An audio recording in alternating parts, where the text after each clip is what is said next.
తెల్లారి పక్క ఉండే నీకు భలే సేద్యంగా ఉన్నది తెల్లారిపోతే ఇక్కడ.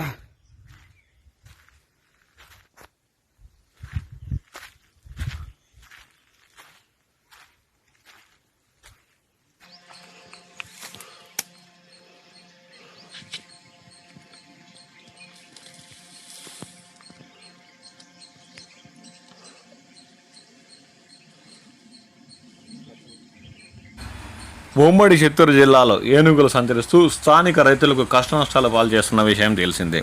సదుము సోమల సరిహద్దు అటవీ ప్రాంతంలో ఒంటరి ఏనుగు సంచారాన్ని మంగళవారం ఉదయం గుర్తించినట్లు ఫారెస్ట్ బీట్ ఆఫీసర్ మహేష్ తెలిపారు. ప్రస్తుతం ఎర్రపెంట ప్రదేశంలో అది ఉన్నట్లు ఆయన వెల్లడించారు. శీలయ్య గారిపల్లి, గురిగానివారిపల్లి, గట్టువారిపల్లి ప్రజలు అప్రమత్తంగా ఉండాలని ఆయన సూచించారు. రాత్రి వేళల్లో పొలాల వద్ద నిద్రించరాదని ఈ సందర్భంగా ఆయన కోరారు. ఏదైనా సమాచారం ఉంటే వెంటనే అటవీ శాఖ అధికారులకు చేరవేయాలని ఈ సందర్భంగా ఆయన కోరారు.